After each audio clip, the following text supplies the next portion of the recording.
اما بعد فاعوذ باللہ من الشیطان الرجیم بسم اللہ الرحمن الرحیم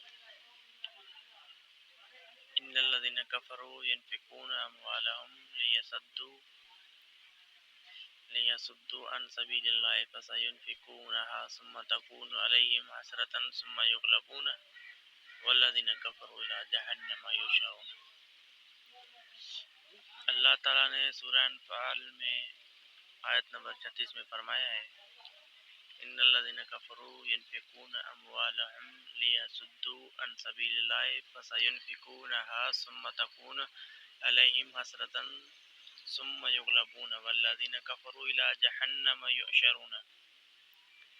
بے شک جو لوگ کافر ہیں وہ خرچ کرتے ہیں اپنے مال میں تاکہ وہ روک سکیں اللہ کے مومن بندوں کو، تو وہ خرچ کریں گے، پھر آخر ہوگا وہ ان پر افسوس اور آخر مغلوب ہوں گے، اور جو کافر ہیں وہ دوزخ کی طرف ہانکے جائیں گے، مطلب ان کو دوزخ میں پھینکا جائے گا۔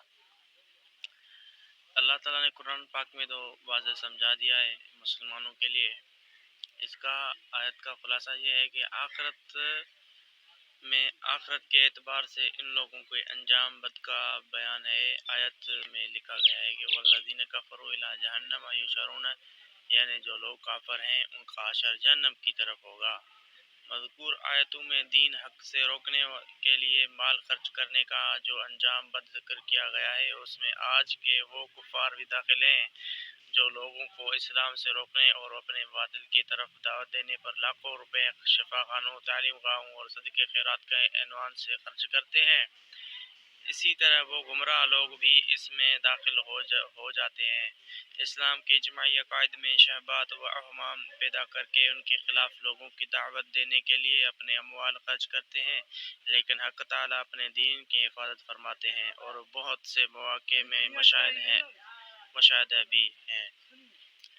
مشاہدہ بھی ہو جاتے ہیں کہ یہ لوگ بڑے بڑے اموال خرچ کرنے کے باوجود اپنے مقصد میں ناکام رہتے ہیں۔ مطلب کہ اللہ تعالیٰ نے فرمایا ہے جو خرچ یہ کفار کرتے ہیں اپنے سپاہیوں کے پاس ساتھ میں جو بھی ہوتے ہیں جہاد کی وجہ سے، تو اللہ تعالیٰ ان کو نیست و نابود کرتا ہے اور ان کا ٹھکانہ جہنم ہے۔ دعا ہے کہ اللہ تعالیٰ سے کہ ہمیں جہنم کی آگ سے اور اس کی ہوا سے بچائے، اور جنت میں اللہ مقام نصیب عطا فرمائے، اور ہم سب کو دین پر پابندی سے چلنے کی توفیق نصیب عطا فرمائے۔ وما علینا الا البلاغ المبین۔ آمین۔